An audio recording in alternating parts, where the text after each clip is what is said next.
And here we go. We're live. We should be live. And let's see how we are on the page.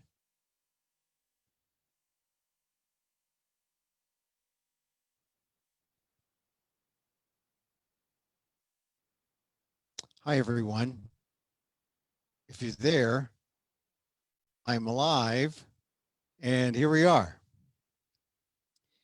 And we like to do this so you get to share some of the behind the scenes activity. I mean, it's kind of weird because there's a slight lag, and I want to let you know that if you want to uh, engage and you want to ask a question, I'm going to put a comment here. Please put your questions here about the census or anything else about the museum. So there you go. You can just put it in the chat box. Um, if you are just finding us now, my name is Emil Guillermo. You might have seen me in another previous life, previous past life, whatever you want to call it. But I am the museum director of the Filipino American National Historical Society Museum, because if you're watching, maybe you're watching recorded or maybe you're watching live, you are historical. Don't let anyone tell you otherwise.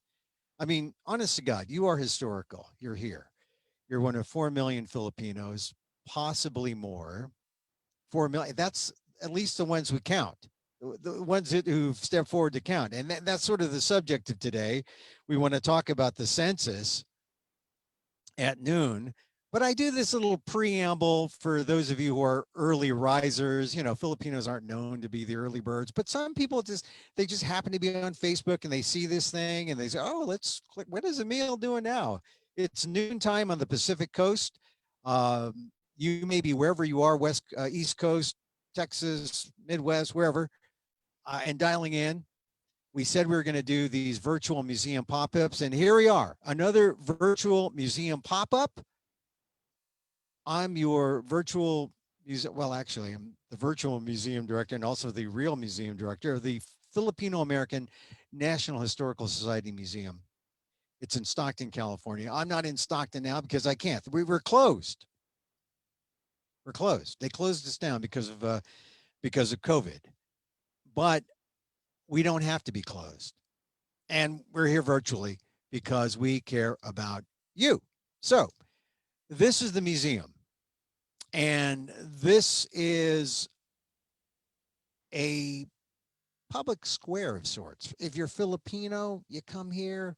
We do these pop-ups at noon, just like you would pop into Stockton to the museum.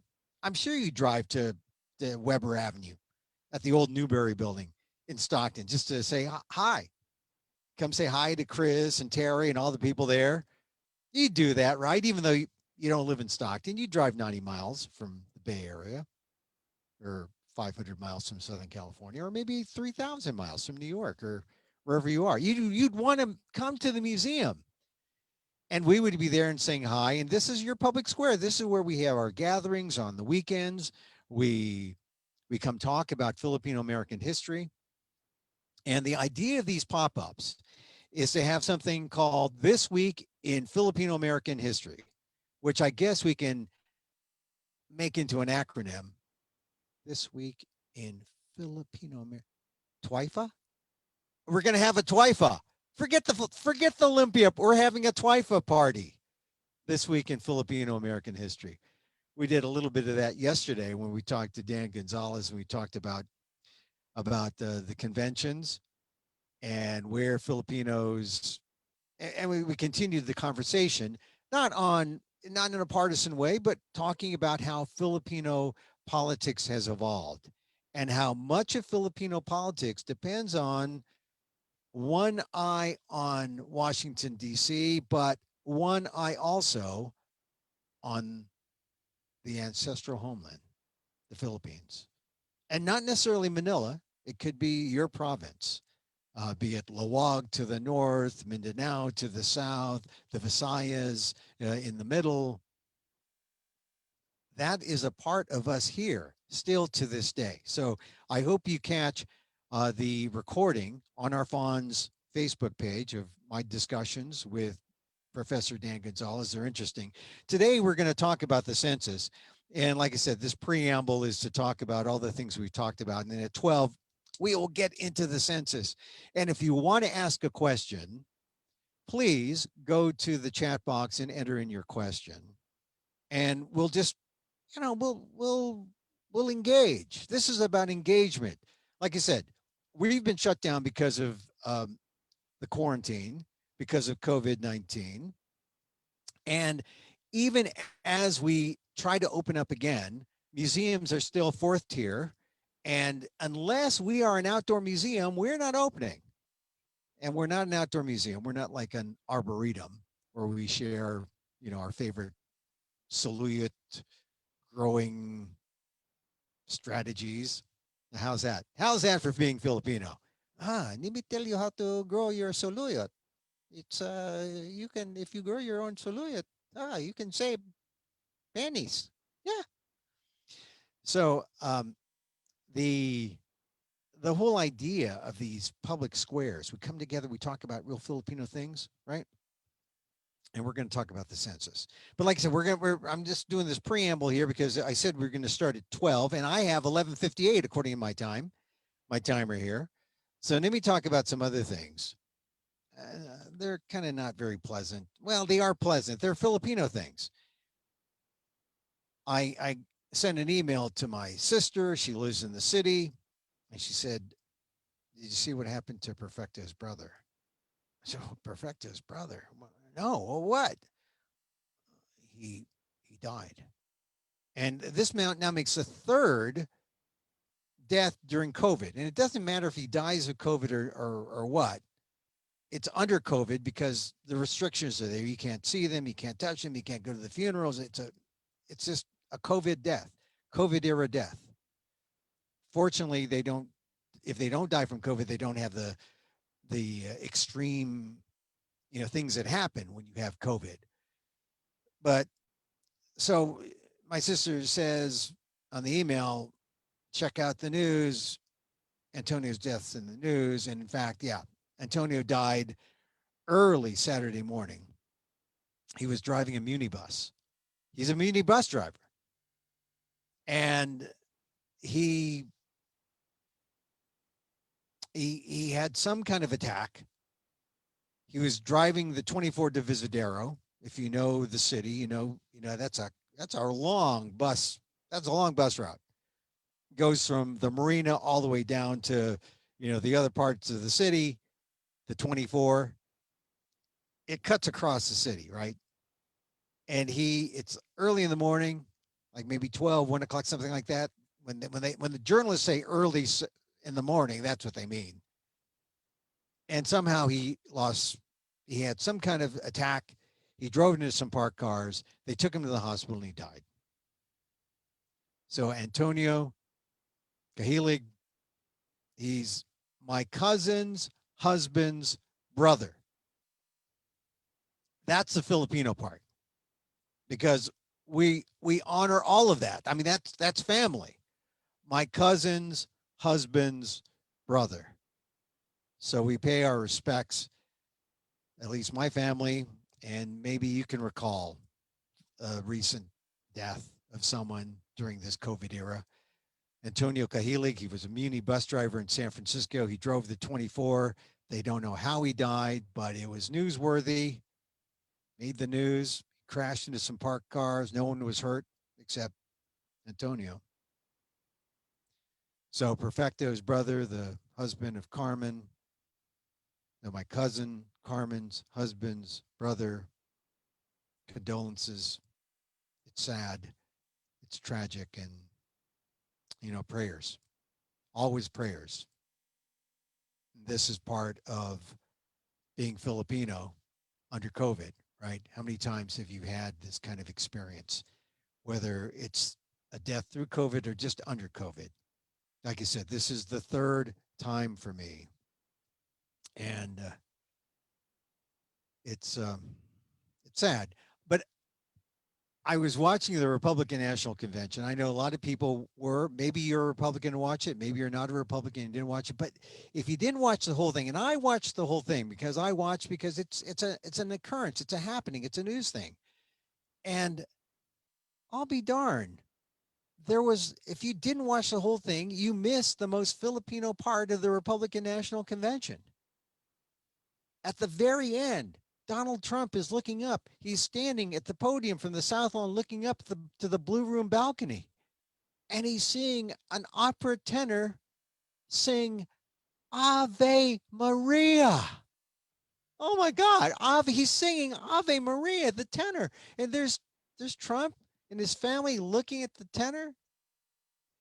Most Filipino moment. And I thought of my other two relatives whose funerals I attended just within the last 5 months since COVID, since the period that we were told was going to go away magically, but hasn't.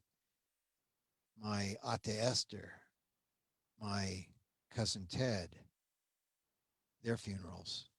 I didn't really go to their funerals. I attended it this way through Zoom. If that isn't a very Filipino thing to have happened to you. And now today I get word of my cousin's husband's brother dying in a Muni accident. He was the Muni driver. He was stricken by something, crashed into some parked cars, was taken to the hospital. He died there. So here's to you, Antonio Kahilig. Our memories, our thoughts, our prayers, our love, and because that's what the Filipino community is about. Filipino American history is about a community, an extended community of love. That's kind of the lesson today. Because, you know, my father came in the 20s, and if you came in the 20s, you're a single man, you know, 3,000 single men walking around California. And you formed bonds, you formed community. If you weren't lucky to bring a wife or have a wife or start a family, you look to other Filipinos that you would come across. They were family. Just a point of Filipino history that you need to acknowledge because, you know, that's real. That's a point of Filipino history that's very real. And if nothing else, that's what we do here on these virtual museum pop-ups. We talk about the things in Filipino American history that relate to today, the things in Filipino history in the past that are so strong, that make us Filipino, because as I like to say, we are historical. We're here to this day. We have managed, we have survived, we are historical. So, you know, thank goodness, let's celebrate that here at that's what we celebrate, right? At the Filipino American National Historical Society Museum. We celebrate our historicalness, and we are the museum, right? We're the museum, even though we're closed, we're open because we're virtual, because as I like to say, the museum is where you are. So whether you're in New York and Texas and Southern California, Northern California, we're here. The museum's here with you. And I welcome you.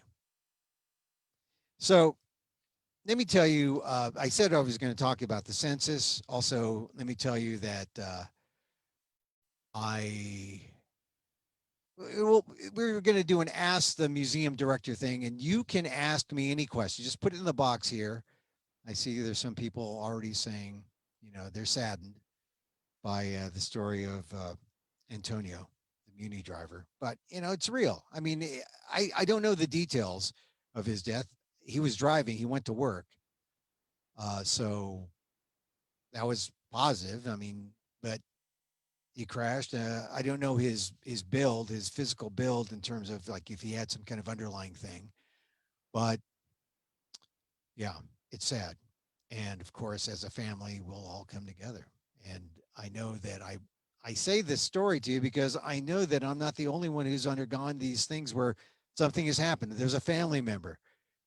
How do we react now under COVID to these deaths? We have people on our museum board who've undergone these passings, people passing, not necessarily from COVID, but just under COVID, how we deal with it. This is a thing, and it's part of our history as Filipino Americans living under COVID. So let me transition to a thing that I think you should be aware of. You know, there's the census, and I'll give you special dispensation to listen to the rest of my spiel here if you promise to go right now, right this instance, to my2020census.gov, my2020census.gov, and sign up and just say you're here. Be counted, because that's what showing up is about. Show up, be counted, and let them know you're here. And I know some of you have already said, "Hey, I'm not doing that, Emil. Don't get me started, Emil. I'm not getting into that. No, no, no, no. That's not for me. That census. That's not for me." You're saying that. You know it should be. And I want to talk to you about. I went to a call with the Consul General, Henry Bensuerto Jr. You got to say the junior because you know you don't want to besmirch Henry Bensuerto Sr. Um, Henry's a good guy, Junior. He's the Consul General, or as they love to call it, called the Kanjen. I talked to the Kanjen today, and this is what the Kanjen said about the census. He said, "You sign up, please." This is for real. You got to sign up. If you think I'm not American, I'm Filipino, I got a brown passport, I don't have to sign. Yeah, you do have to sign up. Here's the thing. And I like to think I'm fairly smart, that I know these things. But a lot of people don't know this. It doesn't matter your citizenship. It doesn't matter anything, your status. It doesn't matter the color of your passport. What matters is for the census is that you are here in America. And if you call America home for 6 months and 1 second, just the majority of your time spent out of the year is the United States of America, then you are we the people. You are the people of America. If you're here 6 months and 1 second more, that's the only criteria that matters. You got to be here 6 months. Is that you? Because if you're like floating back and forth between Asia and America, or Philippines and America, Daly City and Manila, that's a common thing. Or Manila and Stockton, or you know, the Visayas in Stockton, then you got to sign up. You got to be counted. You have to be counted. That's what this is about. And people don't get this. They say, "Oh, I don't want to. I'm TNT, Emil." No, no, no. You're not TNT. You're you're you're a person in America. That's what's important. And legalities. It's not about legal stuff. I know people are scared. People don't want to expose themselves to deportation. We know it. You got the visa years ago. You forgot. Yeah, I know. You had better things to do. That you just forgot. You thought it was you thought it was a bill. You didn't open it. Okay, that doesn't matter. You're here. Don't be scared. Be counted. Because here's what happens. This is about we, the people of the United States. We don't know how many people we have in the United States. This is not about we, the citizens. This is one of the things when I saw Melania at the Republican convention, and she was talking about, "Oh, we, the citizens of the United." She sounds Filipino sometimes. "We, the citizens of the United States." Okay, she can use that term, but the common term really is we, the people. And you're a people. You're a people if you live here. If you live here, you're a people 6 months, 1 second. The majority of the time spent here in America, you deserve to be counted. Because if you deserve to be counted because of the census and because of those numbers, this is how they allocate the spoils of democracy. All that tax money they have. There's $25 billion in tax money that Congress has allocated to test the public.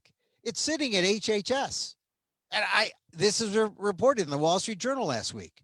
$25 billion. Are they spending it on anybody? It's just sitting there because no one has a plan. But if they came up with a plan and they said, hey, we got like all these Filipinos in California and they're dying of COVID. If they were able to pinpoint that because of data like the census, then they'd say, well, let's get the money to this group. Let's get the money to this area. Hypothetical, but that's how the census data is used. The census data is not used to, Emil is undocumented. That's why he's talking from his closet now. We must get him. No, they're not talking like that. And I was born here, so birthers, get away. I was born here. It's on my birth certificate. But really, if you're here, if you're here in America, that's all that matters. That's what the census is about. So don't confuse things. Don't confuse the fear that was set off by, oh, there's going to be a citizenship question, huh? All of that really has wrecked the situation for the census, because census takers come out and they're immediately seen as, oh, they're ICE. No, they're not ICE. They're not agents to come bust you. So get the idea of fear out. And when I was in on that call with the congen, he made the plea, if you're Filipino, if you got a brown passport, call the census, call my2020census.gov. Because if you don't call my2020census.gov, we won't know how many people are here, how many Filipinos are here. I mean, they're trying to figure out their resources. If they find out that there are Filipinos in America more than they thought, more consular services, more things for more people who deal in, Philippine and US kind of businesses. They'll know what they need to do and where to put their consulates.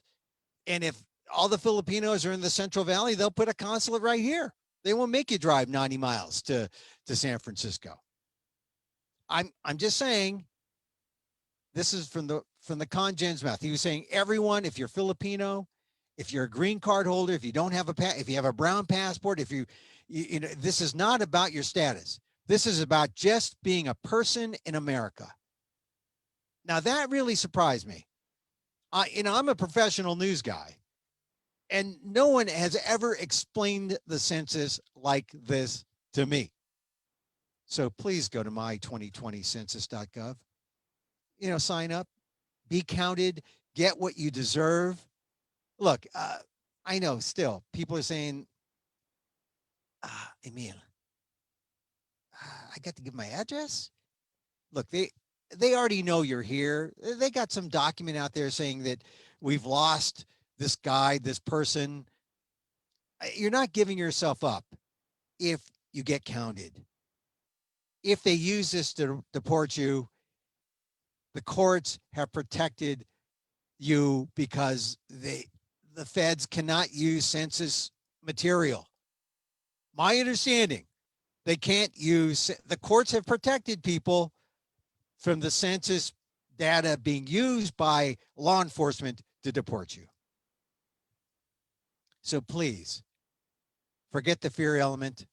And this is why it's important. Oh, I have a green card. Oh, I'm a citizen. Yeah, but how about your uncle and auntie who couldn't pay rent on their apartment because they lost their jobs and they had to seek other housing and they had nowhere to go but your house? You're the loving relative. And you said, yeah, come on. We'll turn the dining room into your room. We'll turn the front room into your room. We'll kick the kids out of their bedrooms. We'll make them sleep in the dining room. You know, this is what happened. This is what's happened historically to Filipino American families. I mean, why is it that I never had my own bedroom growing up? It's because we always shared that bedroom with some guy coming through from the Philippines who needed a place to stay. I had so many uncles who had my bedroom, and I was sleeping in the living room. But that was cool because I got to watch, Johnny Carson and Dick Cavett and all those. Like, no, that was not good. I did not get the right sleep that I deserved. But we had the extra bedroom, or the bedroom given to a Filipino, a nouveau manon coming through, and we helped them. That was the way of the Filipino Americans back when I was growing up in the 60s, the 70s, the 80s. It's still the way. It's still the way in terms of the census crisis. Because just think, you say, I've been here since I did the 2000 census and the 2010 census. Why do you got to do this? Look, if that's the case, you're right. The census has data on you, but each 10 years, they're trying to get the difference. They're trying to see what new groups have come in, what new people have come in, and how many more Filipinos, how many more of us are here who've come through because of immigration. That difference, that's the difference. So we have 350 million Americans now in the United States, not necessarily citizens, just 350 million people. Guess what? I talked to some people at the census. They are scared that there will be an undercount.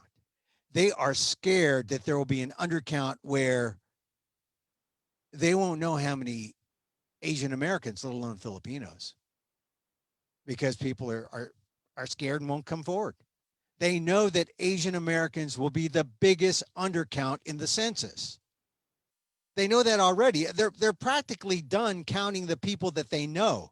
Counting the people they know is the easy part, but it's trying to find the people who are lost, the people who have fallen through the cracks. That's the problem with this 2020 census, that people, especially during COVID, maybe they lost their jobs, maybe they can't pay rent, maybe they've had to find what they call substandard housing, which is not necessarily traditional housing, moving in with a relative, moving in with a friend. Maybe they're on the road, heaven forbid, and maybe they're in their car. They're in a kind of homeless state, and the census is trying to find them so they can be counted. Because if you can find these people, then maybe you could say, oh, look at how many more Filipinos. I mean, I used to joke about, oh, yeah, there's 1 million Filipinos in the Bay Area, and that's just the legal ones. Well, yeah, it's kind of funny, but there could be more. There's probably more in terms of Filipino people who get themselves counted. Don't be scared. Don't be a victim to the undercount, because if you don't get counted, we all are victims of the undercount. And mind you, this doesn't have to be a political thing. Some people have made it a political thing. And I'm talking about people on the left and people on the right, right? The people on the right say, oh, well, we just want citizens. We'll get that citizenship questions, because they know they can't ask. They can't ask. They know it's not about counting citizens, but it doesn't prevent them from asking a citizenship question. But this is not about citizenship. This is just about you're a person in America, right? So that's the right's argument. And then the left's argument is, they're politicizing this. This is bad. And their counter argument wasn't strong enough to counter the fear created by the right.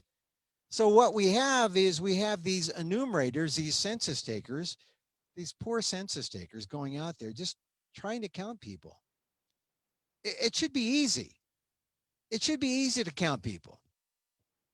It's not. Got to find them. I mean, they know where to find me. I haven't moved in the last, I'm in the same place. I wish I was in the same place 20, 30 years ago. I'd be a millionaire now. But no, I'm in the same place. I'm here in the valley, and that's fine. But the point is, People like me, they know. But people like your cousins, your uncle, your aunt, maybe they're TNT, undocumented. Maybe they're brown passport holders. Maybe they just don't think that this is their thing. It's their thing. Remember, it's we the people, not we the citizens. The census is about we the people. So sign up, my2020census.gov. You know, I was talking to a person and he said, this is an existential crisis. I said, existential crisis? That's a lot of syllables for a census taker, but it's for real. How do we know we're here unless we get counted? How do we know that we deserve anything that they dole out to the public? How do we get what we deserve? You know, this is your country too. This is your country too. Get counted. Don't be a victim of Filipino American history where people didn't get counted, where people, hid. Stand up. You're here in America. It's not about citizenship. It's about you're a person. It's about personhood. It's about we the people. That's in the Constitution. It doesn't say we the citizens. It says we the people. So my2020census.gov, you've got about 30 days. And it's sad because the confusion has hit people. I mean, and I was really pretty, look, I'm bad. I had the letter from the Census uh, Bureau on my table. I didn't do it. I didn't open it. You'd think it was like I was opening up my old 401k or something. Oh, I don't want to look at that. No, it was from the census. And, the funny thing about the census, they you just forget it. But you shouldn't. You shouldn't, because here's the thing. It's not just about money, but it's about who's going to be your representative. You know what they do? You hear about gerrymandering, right? Where they cut up the districts and, democracy ends up looking like, biology 101, where you look in a microscope and you say, oh, that looks like an amoeba, or that looks like a paramecium. No, that's not a paramecium. That's your congressman's district. Yeah, because what they do is they cut around. They see, oh, where are the Democrats and the Republicans, and where are the Filipinos, and where are I don't think they can tell if you're a Democrat or Republican. That's not a question that's asked, but they do know that just from all the other data that that is available. But they will look at the census data and they'll look where the populations are, and they will. Oh, they do have voter data, so they know how people vote, and they will carve out districts in your community that I swear will look like you're looking through a microscope and you're looking at amoeba, single cell creatures, and you hope they will represent you. Because if they just cut you all out and put you in a district with all of non-Filipinos, where's your voice? Or maybe they'll say, oh, look, here's where all the Filipinos are. We'll make this a Filipino district. And it'll be a nice little paramecium looking like Filipinos. And then you'll have a say in government if you can get behind a candidate who will talk to us, Filipino Americans. That's how it works. So this 2020 census, it'll be available to people in the springtime. They'll start carving up these districts, and they're looking at elections in 2022, the midterms. They're looking at 2024. Are you concerned about what things look like, in terms of politics in the future? The census. And it doesn't matter, it doesn't matter what side you're on. This affects all sides. And once again, we're nonpartisan here. But if this They're talking about, oh, the ballots, the ballots for voting, it's going to be all screwed up. This is simple here. You can go online. This is the easy count, and the count that may matter the most on all sorts of levels, because it determines the districts, under which they have the candidates for Congress. It determines the House of Representatives, that is. It determines areas that get the money. Like I said, there's $25 billion being set aside for testing. And if they were able to see from data, who's dying, where they're dying, how they're dying, their ethnicities, they go to the census data. This data is important. And this is your country too. You're here. Remember, we the people, not we the citizens. Here's another thing the Congen said. Filipinos have their own box. If you count, Filipinos have their own box in the census. Now, I used to say, I will call myself Aspanic because, I'm Asian, Filipino Asian, red Asian. I'm Hispanic. I was honoring the colonizer. But so Hispanic, because Hispanic, and they have non-white Hispanics, and they got black Hispanic, and they got Hispanic, and that all is confusing. So I thought, hey, let me add to the confusion. I will be called not Filipino. I will be Hispanic. Well, okay, look, I did that for a few censuses, and then I just went back to Filipino. In fact, I used to not put down Filipino because I used to say, well, none of your business. I used to have a kind of a false pride thing. I don't know why, because I wanted to be secret about who I was. But that doesn't make sense.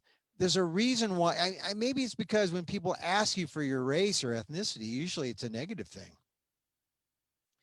And your race, sir? Oh, who wants to know? You get all your dander up, but this is an important thing. And we have our own box, and the significance. The Congen said the significance of this. If you put down Filipino, we'll know, and we'll know how to spread the resources on both the U.S. side and the Filipino side. In the Philippines, they're looking at it in the Philippines. They want you as Filipino Americans to put down Filipino because they know if you go back home, we say that, go back home. I haven't been home in like 30 years. It's not home. I'm just a tourist, but you got to go through the consulate. If you need their services, they want to know because they know that you're going to do something with them. They want to know how many Filipinos are here. And the U.S. government, they need to know too. They need to know that the second largest Asian American group, the Filipinos, who are Catholic, who shouldn't be second, they're Catholic for goodness sake. We should be number one. But I guess, there are enough, I guess the condom industry has done well. But the thing is, we should have higher birth rate. Another discussion. The point is, let us count ourselves. My2020census.gov. My2020census.gov. Like I said, my friend, the I have friends who are in this business, and they're fearful. They're fearful of the undercount. Mostly fearful of the undercount in the new growth of Asian American immigrants or Asian immigrants in the last 20 years. And we're talking about the Mongolians, the Burmese, the Nepalese, other parts of Southeast Asia, Bangladesh. And, a lot of these groups have internal strife. The Burmese, are they the Rohingyas? Are they, there's all these, the Muslims, the Catholic, or the Christians. There are all these divisions, and it's causing issues. They want to make sure they're counted. And so there's a little box where you can put down Asian American or Southeast Asian, and there's a little box where you can, specify. But there are all these issues that come up because people want to identify with their ethnicity more than a general racial term like Asian American, which is really more a political term, an umbrella term. So we're lucky. Filipinos are lucky. We're Filipinos, and that's that. mark Filipino. I mean, the Chinese have an issue with the Taiwanese, or the Taiwanese have an issue with, be marking Chinese. And there's some fear in Chinese American communities that that's going to affect their numbers. No doubt it will. It will affect their numbers. But what will affect the numbers most is if people do not get counted. And that's why you have to go to my2020census.gov. So I just want to just let you know how serious this is. We've got less than 30 days, or about 30 days or so, right? It ends at the end of September. So we have a little more than 30 days. There's going to be a meeting next week where there's some groups that are going to ask for maybe an extension. But frankly, an extension to October isn't going to matter. If they extend this to October, uh, it it won't help with the people they already know are here who haven't, been counted, like myself. They already know I'm here and I just have to go online. But the people who must go online, who may have lost a home or have moved or in a different living situation, they're harder to find. And don't think that this is like the pre-surgery for ICE. This is not like the prep for ICE to come down and swoop down and get you. That's the fear that a lot of people have, and it's unfounded. The courts will protect you. And, I don't know what else to say except this is what happens when you have an immigration policy that is punitive and where people fear, La Migra, right? People fear the the ICE, they fear the Border Patrol, and they shouldn't, not when they're protected. Remember, you are protected by the Constitution, which says we the people. The census is about we the people, not we the citizens. Get counted, do it now, and reap the benefits of being in this country. Because if you don't, no benefits living in the country. I mean, if you're constantly hiding, I know you have I know people do it with their IDs and whatnot, but there's ways that, well, you're protected, like I said, and I'm not an immigration lawyer, so I can't tell you what you should do, but your status should not hinder you from going forward on the census. Okay? So much for the census, right? I mean, it's an important thing. I'm going to see if there's anyone who has a question about the museum. I see that I don't see any questions about the museum, but that's good. That's a good thing because I do this to share uh, stuff that's come up, stuff that's that should be in your mind. If you're not thinking about the census, you should be. Time's running out. It's time to get counted. If you're not thinking about some of the things I've raised, well, you should be. This is a time to think about these things. Uh, and, some of the things that in future meetings I hope we can talk about. I'd like to hear from you about what you're doing during the COVID-19 crisis. I mean, just talking about the census, talking about people who may have lost their homes, lost their jobs. When I talked to Dan Gonzalez yesterday, he said people losing their jobs at the CSU system, the Cal State University system. They're not getting rehired. They're furloughing people because they've got a shortfall in money, all related to the COVID crisis. And now I'm sure those workers are maybe slightly different than a restaurant worker, although I don't know. Maybe not. But some people may have to move in with family. That can be a problem. Some people may have to, some people aren't foundable.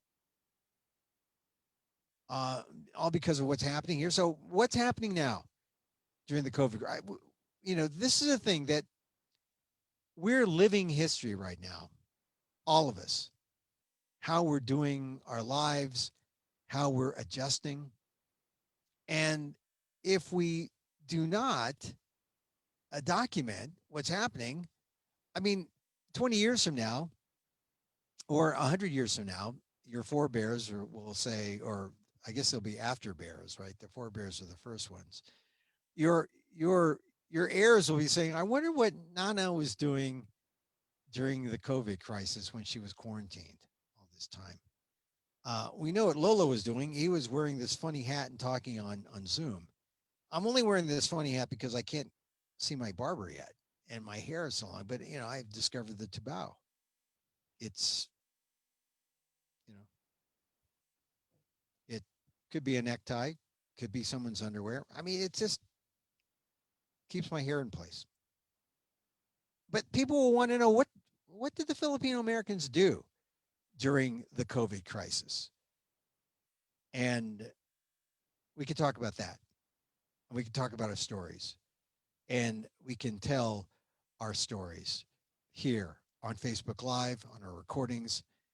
I want you to know that that's one of the things about our our museum.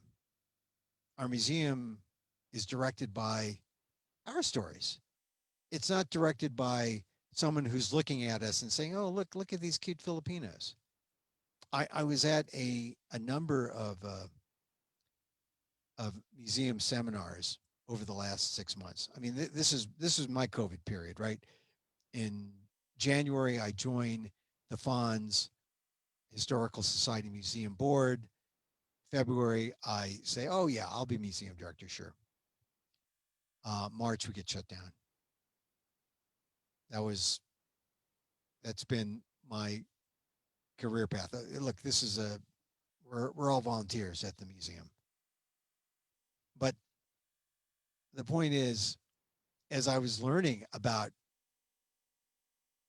how to be a museum director and going to museum meetings with other museum directors around the country,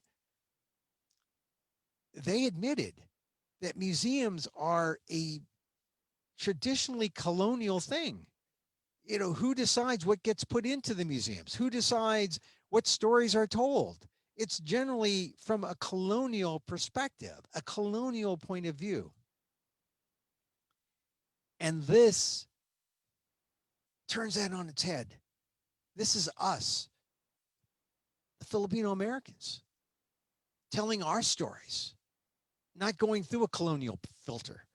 We are telling our stories, preserving our stories for the present day and for the future.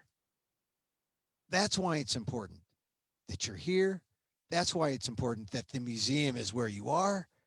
That's why it's important that you see yourself as historical, because we got stories and we're going to tell them here on our virtual pop-ups. Join me again every Saturday and Sunday at noon. We're going to go as long as, well, we won't go too long. I promise. I mean, yeah, a lot of people in the West Coast are still at church. Well, you'll have to catch the replay. And those of you on the East Coast, well, you can catch it you watch it at noon or midnight. But I leave you with this one bit of you know I do want to talk about a couple other things, but I want to end it here because this really is an important thing, and it relates to the big topic of this this program so far, and that is get counted. Please get counted. My2020census.gov. Whether you got a brown passport or a blue one, whether you're a citizen or not, whether you're a TNT or not, whatever your status, you're a person in America. A person in America. Do not devalue that. Being a person in America counts. It matters. So my2020census.gov. Be counted. I'm Emil Guillermo, the museum director of the FANHS, the Filipino American National Historical Society Museum. We're the only national Filipino American museum around. We're in Stockton, but we're virtual. We're not closed. Check in every Saturday and Sunday at noon. We do our pop ups. Check in with us. We'll tell you some Filipino American history. And hopefully, you'll share your story too. I'm usually here with some guests. Today, Sunday, I thought, I'll talk about the census. I invited someone from the census. They said, I'm going to be at church. Okay. I can talk about it. I talked to Henry Bentuerto Jr., the congen. He gave me the scoop. The Filipinos want to be counted too. They ought to be counted. So please be counted. My2020census.gov. Okay? All right. Emil Guillermo here. You can email me at filipinomuseum@gmail.com. Filipinomuseum@gmail.com. Till next time, we're here at Facebook Live, Filipino American National Historical Society Museum, at FANHS Museum on Facebook. Till then, mahals, salamats. Take care.